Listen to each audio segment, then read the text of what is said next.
Tere tulemast tulevikust täna podcasti kuulama. Sel korral on meil episoodi temaatikaks robotid ja robootika. Ja olen selleks kutsunud ka saatesse 2 külalist, kes saavad ennast tutvustada. Tervist, mina olen Rainer Raudsepp, tulen ettevõttest RKR Seadmed ja ettevõttes ma peamiselt tegelen siis Jaskava tööstusrobotite müügi ja hooldushaldusega.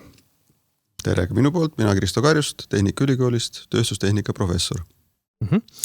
Ja no ütleme, kui me mõtleme üldiselt teema peale robotid, siis eks erinevatele inimestele tõenäoliselt kangastuvad erinevad visuaalid sellest, et mis asi on robot. Et kes on vaadanud mingisuguseid science fiction filme, need tõenäoliselt mõtlevad sellise kõndiva roboti peale, mis on nagu inimene või siis midagi analoogset või siis liikuvad robotid, mis on nagu filmides ikka, neid kuidagist viisi tuleb ju huvitavaks teha. Päris elus on pigem meil robotid on ju sellised statsionaarsed käpad põhimõtteliselt, mis mingid konkreetset ülesanded täidavad. Kes Ahhaas on käinud, siis seal näiteks on ilusti näha see üks tööstusrobot, mis seda kaisukaru seal ringi lennutab erinevates suundades aeg-ajalt, et aga mis on nende robotite on ju peamine eesmärk? Peamine eesmärk on see, et kui me võtame tagasi sinna 100 aastat, siis tööstusliini välja arendamisega, mis seal Henry Ford tegi selle ilusa liini, kus sa said järjest igaüks tegi omas töökohas ühte konkreetset ülesannet. Kas sa panid siis autole ratast alla või sa keevitasid mingit tükki sinna kere külge, aga põhimõtteliselt, kui tööline läks tööle, siis ta terve päeva tegeles selle ühe tegevusega. Põhimõtteliselt võtadki rattapaed alla. Ütleme ausalt suht tuim töö. Nõus.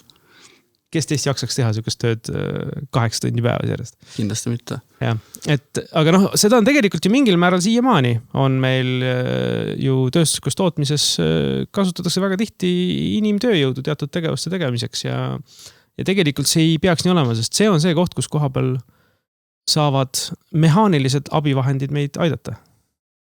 Nii on, jah. See võib-olla on üks osa, on see rutiin seal. Lisaks on kindlasti selle juures kvaliteet, mida me tänapäeval kõvasti hindame. Võib-olla see efektiivsus tuleb sinna juurde. Inimene tõenäoliselt ei suuda teha ühte sama protsessi jätkuvalt sama kiiresti. Seal tekib mingisugune efektiivsuse langus. Robot see vastu ei väsi, kui teda õigesti programmeerida, õigesti tööle panna. Et need oleks võib-olla põhilised asjad. Et ja kui me vaatame nagu tootmise seisukohalt, siis üldiselt me kujutame ette ulmefilmides, et robotid on sellised ilusad ja väga pilku püüdud, et tavaline tööstusrobot on küll ilus, minu silme jaoks on väga ilus, aga tavainimese jaoks on ta mitte midagi ütlev. Aga seal ongi see, et eesmärgid on teised, et eesmärk ongi liigutuste efektiivsus, kiirus ja tänu sellele on ta ka inimesest parem töötaja, kui me niimoodi saame öelda. Et aga kui me vaatame nagu tootmise seisukohalt, siis üks on see, et robot ei lähe lõunale ja robot ei sõida nagu puhkusele ja ta ei ole haige, aga teiselt poolt ka robotid samamoodi kuluvad. Ja robotite installatsioon ehk paigaldus on ka protsess, mis võtab aega ja et kõik etapid tuleb ikkagi läbi arvutada, et kus kohas on mõtet robotit kasutada, kus ei ole. Õnneks on jätkuvalt tootmises väga palju etappe, kus ei ole mõtet robotit kasutada, kuna see on liiga kulukas seda robotit sinna paigutada. Aga suund sinna suures pildis ka koos selle AI temaatikaga on ikkagi väga rohkem robotit kasutada. Ja ma just mäletangi, et hiljuti kuulasin ka seda Eloni eluloo kohta, Walter Isaacson, seal oli üks osa oli ka sellest, et mingil hetkel ta läks ka nagu väga selles suunas, et kõik asjad täies mahus ära automatiseerida, kõik ainult robotite peale. Ja siis, kas see oli akupakkide kokkupanekul, tekkis pudelikael sellest, et seal oli vaja mingisugust pehmet materjali panna Google puhvriks vahele. Ja ei saanud robot sellega normaalselt hakkama. Ei saanud normaalselt kätte, ei saanud normaalselt paika, mida iganes. Ja siis nad lõpuks leidsid, et see on see koht, kus koha peal nüüd tuleb robot välja visata ja inimene asemele panna. Et inimene võtab lihtsalt, paneb, näpud töötavad väga hästi. Ja ei suut see käpp seda sealt normaalselt võtta. Iga kord ta suutis selle panna natukene erinevalt peale. Ei saanud samast kohast kinni. Tegelikult ju roboti puhul on hästi oluline see, kuidas seda algselt sinna programmeerid, ehk tal peab olema mingi indikaator, mille järgi ta kuskilt midagi haarab, kinni võtab, siis ta paneb ja siis, kui sa selle kõik saad sinna väga täpselt paika, siis ta võib sul teha imelist tööd sellega, et ta paneb sul, ma ei tea siin, mis see täpsus on. No 0,0 ja nii edasi. Et suudab siin panna sul mikromeetri pealt võib-olla midagi sükast juba paika nagu selle asja ja siis sinna täpselt kinni keevitada, aga vaata, kui ta seda sealt ikka täpselt kätte ei saa. Siis... Teine asi see, et ta võib ka teha kvaliteedikontrolli, aga siis kui ta nüüd näeb, et see on valesti ja siis ta peab hakkama kohendama seda, see on ilmselt liiniprotsessis väga suur nagu ajakaatus. Just, et selles tegelikult see, kui ta hakkab seal vaikselt sahkendama ja oma seda algoritmi taga ajama, et ei, ma olen ikkagi 2 mikromeetrit mööda, ma pean seal ikka paika lükkama, et siis kokkuvõttes su liin jääb seisma, sest kui vaadata nagu neid täisautomatiseeritud siis erinevad tootmisliine, kus on ka robotid siis sinna liini otsa paigutatud või keskele paigutatud. Et siis väga palju on see, et kui sa seda ettevõtet külastad, siis sa saadki liikuda teisel korrusel, ehk sa ei saa seal all põranda pinnal liikuda, kuna robotite liikumiskiirus on niivõrd intensiivne, kiirendus, pidurdus,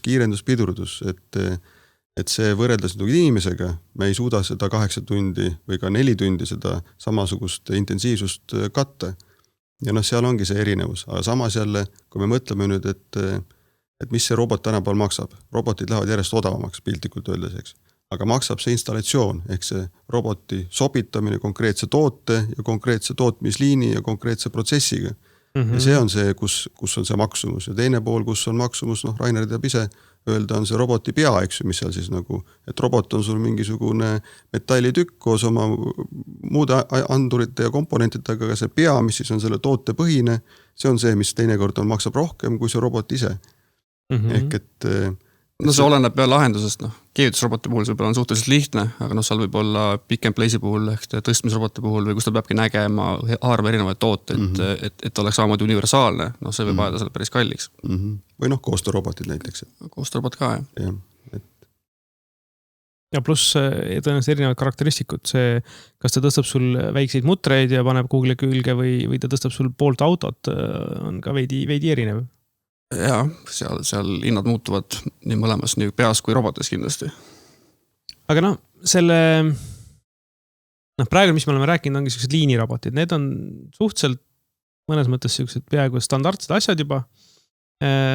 Neid saab kindlasti kõvasti optimeerida sõltuvalt kasutuskeskkonnast ja nii edasi, aga nende peamine eesmärk on ju on see, et me võtame ära sealt selle tuima töö, mida esiteks tegelikult olgem ausad, enamus inimesi ei taha ka teha. Et oleks nagu targem, kui inimesed teeksid midagi asjalikumat, kui seda 1, 2, 3 liigutust. Kuigi ekspertiis võib olla super hea inimesel ja ta võib teatud ootamatutes olukordades teha parema lahenduse. Aga samas jällegi sa ei taha oma liinidesse ootamatuid olukordi. Kuigi mulle meeldib see, et mulle meenub, et oli üks siuke humoorikas intsident ka, sest kus inimesed ei väga palju tahtnud automaatikat teha ja tööstusliin, kus toodeti hambapastat. Ja seal oli mingisugune synkronisatsiooni probleem ja aeg-ajalt sellesse karpi ei läinud tuub sisse. Ehk siis tuub läks järgmisse karpi, üks karp läks tühjalt. Aga ta pakiti ikka ilusti ära, sest järgmine liini etapp võttis ilusti karbi kätte, pani karbi kokku. Ja siis oli küsimus, et kuidas vältida, et need tühjad karbid jõuaksid nagu sinna poodidesse, lõpp-pakendisse ja poodidesse. Ja kogu aeg nagu siis otsiti siis lahendust, tehti mingi suur automaatika, suured mingid kaalumised, iga karp kaaluti üle ja iga kord, kui see kaal erines, siis jäi liin seisma ja keegi pidi kontrollima igast asju ja siis ühel hetkel tehasest enam neid seisakuraporteid ei tulnud ja siis küsiti, et kuidas see järsku kõik tööle hakkas, meil üks intern tal viskas kopa ette ja pani sinna vahetult enne seda kaalumise osa pani ühe ventilaatori. See puhus kõik tühjad karbid lihtsalt liinid minema. Geniaalne lihtsalt. Just, et aeg-ajalt saab ka sellise suhteliselt lihtsa lollimeetodiga asju lahendada, et ei tasu ka üle mõelda nagu sellega. Aga ütleme, robotite seisukohalt meil on veel roboteid, mis on, me siin paar saadet tagasi rääkisime isesõitvatest sõidukitest, mis tegelikult on ka robotid.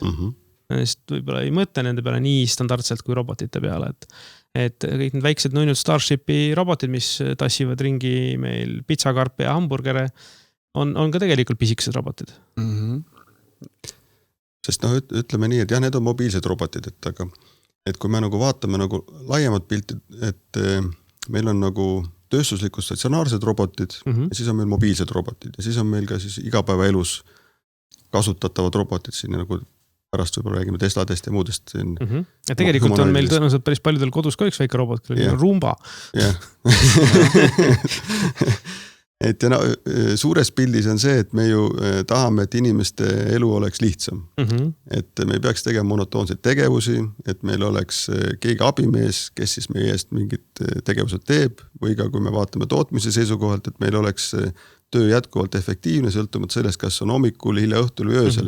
Et meil on erinevad abimehed, kes siis ühelt poolt aitavad inimest töö tegemisel, teiselt poolt jällegi, kui inimesi ei ole ja tööjõud on vähe, et siis asendab selle inimese tööjõu. Nüüd, kui me vaatame nagu suures pildis, siis suures pildis on Euroopas üks 5 aastat tagasi, oli isegi nüüd natuke rohkem enne Covidit siin, oli üks konverents, tööstuskonverents, kus tuli teemaks enam mitte siis tööstus 4.0 ja 5.0, vaid oli teemaks inimkeskne tootmine ikkagi. Ehk et kuidas me saame oma tootmist selliselt automatiseerida, et inimene on seal tootmise keskel. Ehk et meil ei kao see tava töötaja ära. Ehk et me suudaksime ka tööjõudu selliselt kasutada, et meil on vaja ka oma automatiseeritud tootmises seda tavatööjõudu, indiviidi. Praegusel hetkel... Mis rollis siis? Ütleme nii, et kui me, siin sama on need koostöörobotid näiteks. Ehk et meil on koostöö, see tähendab seda, et roboti inimese koostöö. Et me teeme mingisuguseid etappe, näiteks pakime midagi või kontrollime mingid elektroonikaplaate, siis meil on ka koostöörobot kõrval, kelle liigutuse intensiivsus on väiksem, ta saab teha tööd koos inimesega, ehk et meil ei ole vaja kuskil puuri, kus ta seal siis ise nagu sehkendab, vaid ta on siis nagu koos minuga, teeb tööd ja aitab mul seda tööd teha. Annab mulle nõu natukene ja... On paremad silmad ja täpsem käsi. Paremad silmad ja kui ma teen midagi valesti, siis ta ütleb mulle, et kuule, kohendame seda natukene. Aga mina olen vähemalt tõivatud, ehk ma tulen hommikul tööle, jälle lähen õhtul koju ja ma olen rahul, et ma olen saanud oma panuse anda selle tüki tootmisse.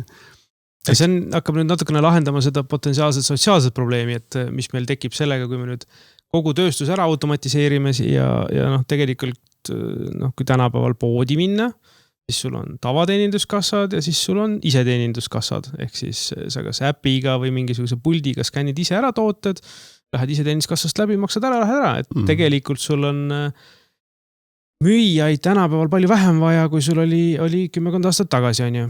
Et ja tõenäoliselt ja sama on ju ka mitte, et see nagu alati väga tore oleks, aga kogu poole käärest liigub, et nagu me läheme Papianosse või McDonaldsisse või KFC'sse on ju, siis ega see tellimust ka ei tee enam ise inimesele. Sa teed samad moodi ekraani peal tellimuse ja kui sa lähed, tegelikult kui ma niimoodi mõtlema hakkan, siis ikka järjest vähemaks. Siis kui ma käisin ka Apollost mingit raamatut ostmas, siis selle tuli ka ise välja osta, kasutades seda väljaostu ekraani. See tuleb sulle ka pakiautomaatiga koju ja ongi kõik. Ja teine variant on see, et sa tellid seda üldse netist ja asjad tulevad laost ja sul ei olegi poodi vaja nagu on ju.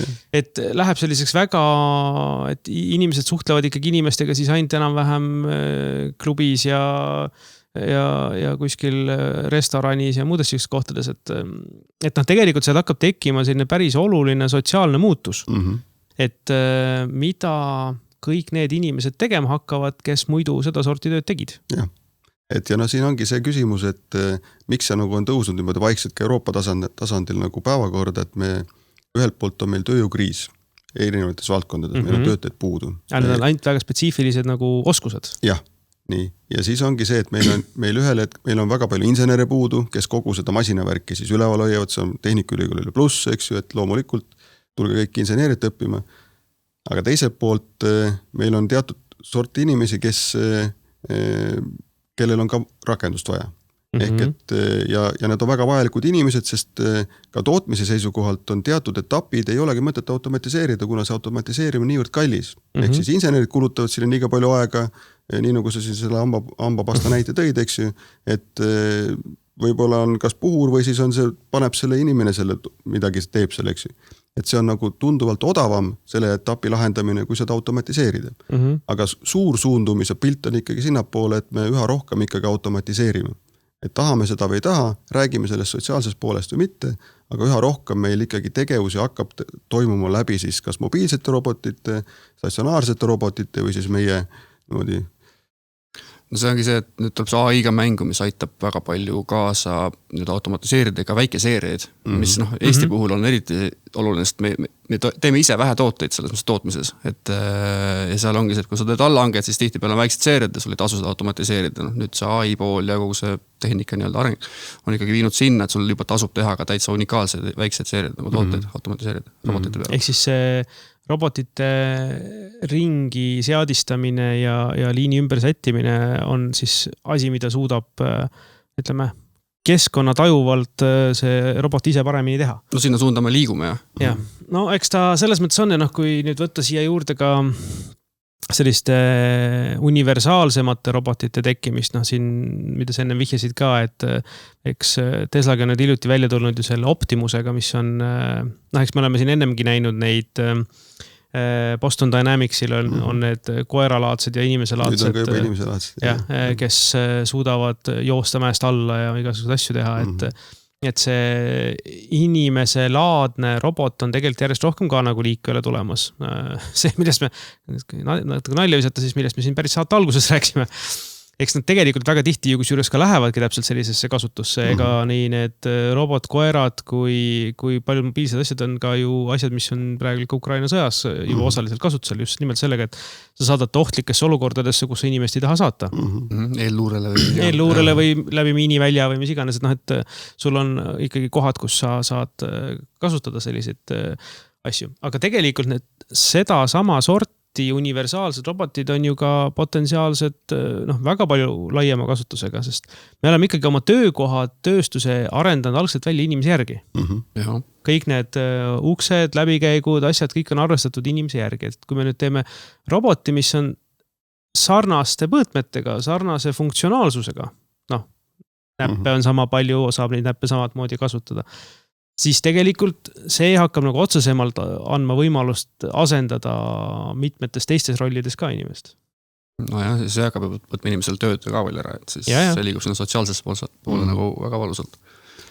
Samas jälle, kui me vaatame, ütleme, suundumus kindlasti on sinna kõigis valdkondades, aga teiselt poolt rahustuseks, et kui me vaatame, millal tuli esimene tööstusrobot, siis oli 70 aastat tagasi. See oli ammu, jah. See oli ammu. Ehk et, ja nüüd me praegusel hetkel saame öelda, et tegelikult need tööstuslikud robotid on suhteliselt efektiivsed ikkagi. See oli see evolutsiooni aeg, ehk 70 aastat. Nüüd me oleme selle humanoidide ja nende algusjärgus, eks. Siin oli muidugi, kui ma vaatasin siin mingi aeg tagasi, siis tegelikult oli ka 50 aastat tagasi oli esimene niisugune proto oli kuskil väljas, aga ütleme nii, et see oli nagu väga algusjärgus. Siis seda väga arendatud. Tal ei olnud ka jõuallikaid, ma arvan, niisuguse, mis ta kestaks väga kaua. Aga ütleme, et praegusel hetkel me oleme selle algusjärgus, ehk et me suundumust näeme, kuhu poole me suundume ja eks see suund sinnapoole on. Et ja siit teine küsimus on see, et kus see rakendus on. Mulle tundub, et tööstuslikus rakenduses need humanoidid teatud etappides on, aga teatud etappides on, kuna nad on suhteliselt ikkagi ebaefektiivsed, siis need ei ole mõtet seda liini kohandada inimese järgi, vaid on mõttekas liini kohandada siis konkreetse toote järgi. Ehk et sealt me saame efektiivsuse. Aga teiselt poolt jällegi, kui me vaatame nüüd neid, kuidas nad nagu liiguvad, need nii Boston Dynamics kui teised siin mingi aeg oli mingi Figure 2, ma ei saanud aru, mis Figure, kas keegi on joonise pannud, aga tuleb välja roboti nimi oligi Figure 2. et nad on nagu, ütleme, liigutused on aeglased, aga need liigutused on suhteliselt ikkagi inimest jäljendavad. Ja see on nagu tahtlikult, ma saan aru. Jah, täpselt. Ehk et nad tegelikult, kui nüüd seda nagu natukene edasi arendada, siis need liigutuste intensiivsus läheb ka kiiremaks, ehk et sealt tuleb see efektiivsus. Mis tähendab seda ikkagi kasutuse laiust ja seda poolt. No ma arvan, et seal on see teema natukene ka, et nagu on olnud kunagi mingi graafikut, mis oli see, et kaua läks aega esimese 1 miljoni kasutajani. Seal, ma ei tea, Facebook ja siis LinkedIn ja Instagram, et tegelikult see esimesed asjad võtavad kaua aega, aga nüüd lõpupoole see käib juba väga ruttu, sellepärast, et tehnoloogiline areng on selle baasosa ära teinud, on ju. Et tegelikult ma arvan, et nende mobiilsete robotite ja humanoidide arenduses ka, see ei võta 50 aastat aega. Ma arvan, et see on pigem see, et väga palju sellest tööstusautomaatikas tehtud innovatsioonist on siin otse ülekantav. kas või sellest, et noh, kuidas sa mingisuguseid lülisid kontrollid ja juhid niimoodi, et nad kiirelt liiguvad ja täpselt. Et see tõenäoliselt toob ikkagi siin lähima dekaadi jooksul päris olulise arengu niimoodi, et nad on võimelised. Noh, kui me vaatame kas või seda sama neid Boston Dynamicsid, need, kui nad alustasid mingisugune, ma arvan, ma mäletan neid videosid, äkki oli juba 10 aastat tagasi neid videosid. No siis need olid ikkagi väga koperdised, olgem ausalt, kohmakad, suured. Ja nüüd hiljuti ma vaatasin mingid videod, kus see robot nagu sõna otseses mõttes lihtsalt jookseb mäest alla. Ilma nagu, et ta kordagi tasakaalu kaotaks. Et noh, see areng sellise lühikese etapi jooksul on juba olnud tohutult suur. Ja noh, kui nad nüüd hakkavad järjest rohkem seda ka nagu kasutama, siis eks noh, siis ongi küsimus selleks, et aga tihti on ju see, et sul ei pruugi seda turgu enne olla, kui see objekt tekib, mille jaoks turg tekkida saab. Et sa ei oskagi täna öelda, kus oleks ilgelt hea seda robotit kasutada. Noh, eks cinematograafias on seda ikka kasutatud, näiteks see iRobot oli, kus igal ühel oli personaalne assistent kodus, on ju, roboti näol, kes käis ma ikka nagu väga ootan sükast enda. Ja siis ongi see, et ega sa ei pea nagu noh, olgem ausad, näiteks sa ei pea endal, kui sa tahad kodus mingit tuba üle värvida, sa ei pea endale otsima maalrit, sa ütled robotile lihtsalt, et palun downloadi homseks endale maalriprogramm ja mine käi poest, too need vahendid ja see tuba olgu tehtud. Osta ma see programm. Ja võtab aega, kui võtab, eks. Just, et tee ära ja noh, ta ei väsi ka, ta paneb ka öö läbi, on ju.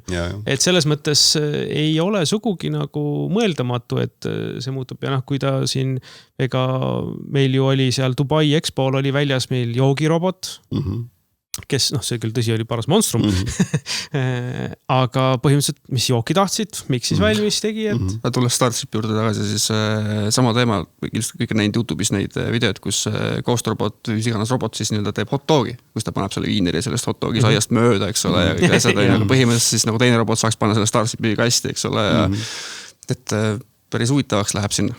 Aga siin ongi nagu see, et see kasutusvaldkonnad on nagu üliolulised, kus kohas neid kasutada. Ehk et need, kas siis humanoidid, need on rohkem nagu mittetööstuslikult kasutusega. Ja ma toon ka näite, et käisime siin enne Covidit oli see. Käisime seal Saksas Stuttgardis Mersu tehases.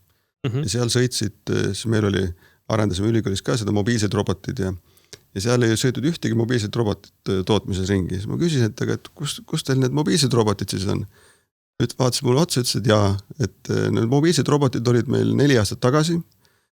Katsetasime, aga nende efektiivsus oli niivõrd madal, et me asendasime neid inimestega. Aga me arvame, et 5 aasta pärast me kasutame neid uuesti. Ehk siis on nad jõudnud ka meie tsüklisse järgi. Nagu.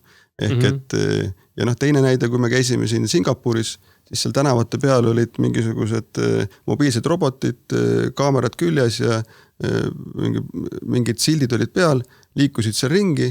Ma küsisin, et aga mis need teil siin on? Et need on päris palju. Need on meil politsei on see. Mis see tähendab? Et see on robotid, keda on siis nagu palju, nad on küll aeglased, inimestel otsa ei sõitnud, rahva vaheliselt rahulikult liikusid, aga nende ülesanne oli jälgida, monitoorida, et kui keegi kukub, siis ta annab teada, et nüüd midagi juhtus. Kui kellegil toimub mingi kaklus, annab teada, et nüüd on midagi toimub siin. Ehk et sükene nagu, ütleme, robotite kasutus praeguses arengufaasis sellistes kohtades, kus ei ole oluline nende töö kiirus ja intensiivsus. Aga ohutus on ikkagi oluline. Inimeste vahel liiguvad. Jaa, seda küll. Aga sellepärast ongi kiirus madal. Et eks seal on väga palju küsimust ju sellest, et ega see sensorite andmete interpreteerimise, võt see on see koht, kus koha peal nüüd see AI komponent nagu päris oluliselt nagu kasvab, et mida rohkem tal seda andmestikku on, mille peal treenida seda käitumismudelit, et ta suudaks nagu erinevates tingimustes hakkama saada. Ja noh, tegelikult nagu Starshipil on, ega nende robotitel on, nad suures osas töötavad autonoomselt ja siis, kui nad satuvad nendesse piirtingimustesse, mida sa ei suuda nagu nii lihtsalt ette modelleerida, sest ta tuvastabki, et nüüd ma siit hästi ei saa aru ja siis ta räägib operaatoriga kodus, kes siis võtab korraks juhtimise üle ja nagu aitab. Ütlesid, neil on olnud ka robotid, kes on terve ööpäeva lasknud ringi täiesti autonoomselt ilma ühegi appipalveta, aga on ka robotid, kes kogu aeg vinguvad.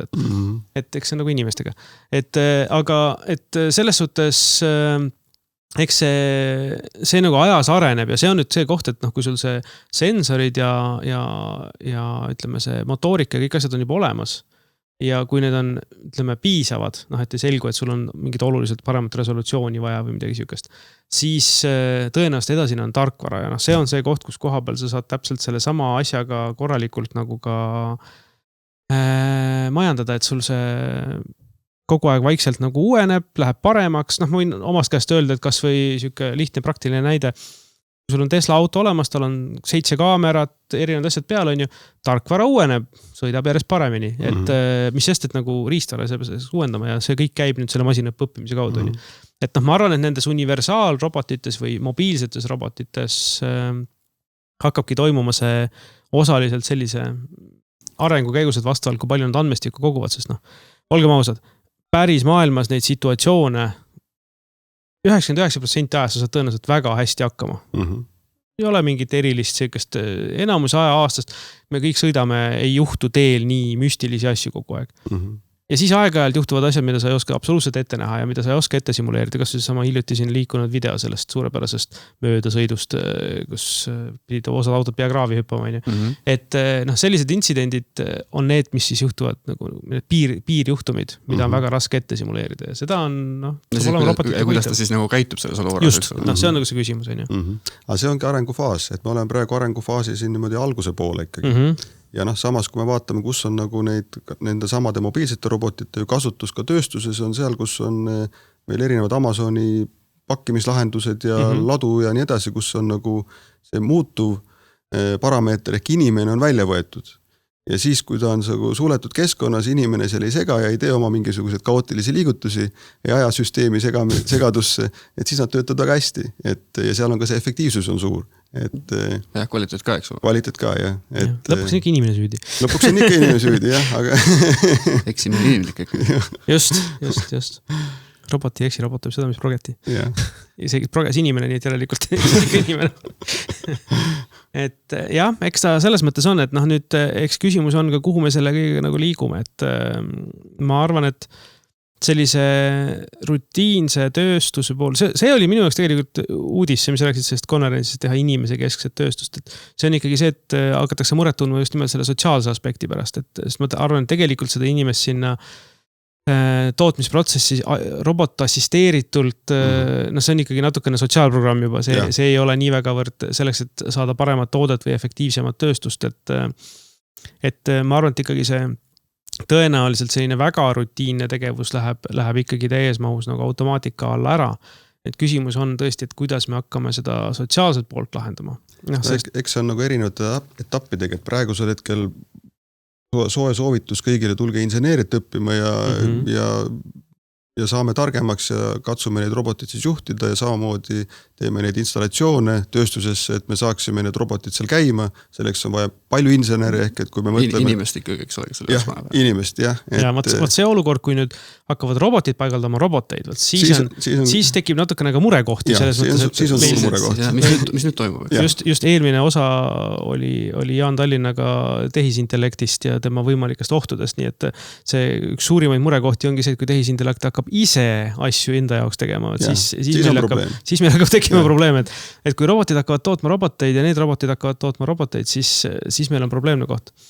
Aga ma arvan, et selle sotsiaalses aspektis me peame tegelikult ka mõtlema, et kui nüüd hästi palju jääb inimesi töötuks, siis see ju tegelikult on halb sotsiaalselt, sest küsimus on, kuhu sa neid rakendab, mis sa teed ja kuidas nende sissetulek tuleb. Et see on ju ka see koht, miks algselt räägiti sellest kodanikupalgast.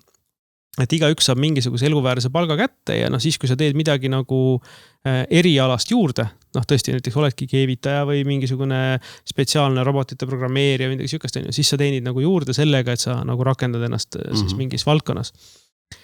Ja siis tuleks maksudena see raha kokku just tööstustelt, sellepärast, et nemad on need, kes seda lisandväärtust siis nagu lisavad. Et see tegelikult tähendab väga suures osas kogu majandusmudeli muutumist.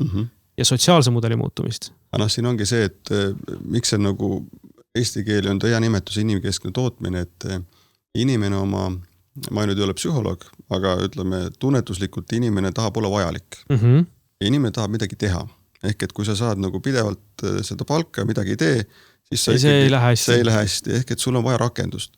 Ja kui sa saad rakendust ükskõik mis oskused sul on, aga sa saad rakendust, et sa lähed hommikul tööle, õhtul tuled töölt koju siis sul on rahulolu, et sa oled mingi panuse andnud, on väga suur ja siis suure tõenäosusega sa tänavale ei tule streikima ja nii edasi, eks ju, ehk et see on see sotsiaalne pool. No aga kõik ei ole sellised, on ju. Selles mõttes, et mõnele sobib väga hästi, et ta ei pea midagi tegema, eks ole, raha tuleb. Täna on samamoodi, sama rutiinne tööjõud. Ta saab selle oma miinimumraha kätte, millega ta elab ära, kui ta kohustusi pole, ta ei tahagi tulla tööle. No, ja see on need sotsiaalsed küsimused, millega ongi vaja tegeleda, et meil oleks vaja tegelikult lapsest saadik inimesi, ütleme, 100 aastat tagasi oli vaja inimesi koolitada ühtemoodi. Neid oli vaja just koolitada selliseks alluma, tegema, täitma hästi käsku, tegema rutiinset tööd, mitte väga omama arvamust.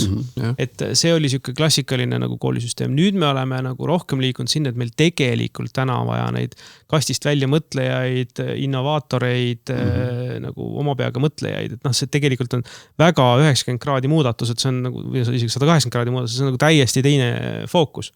Aga ega see koolisüsteemi keeramine, see on nagu mingi tohutult suure laeva keeramine, et see väga kiirelt seda ei tee ja tõenäoliselt ka oluliselt aeglasemalt, kui see tööstus areneb. Et siin ongi meil tegelikult tuleb päris palju sotsiaalseid teemasid, mida tuleb hakata käsitlema, aga see on juba täiesti oma, et uus saade, et aga selle mõttes on sul Maari õigus, et praegusel hetkel kogu see suundumus on ikkagi sinnapoole, et me küll automatiseerime, robotiseerime, aga et inimeste oskused oleks sellised, et me suudaksime juhtida.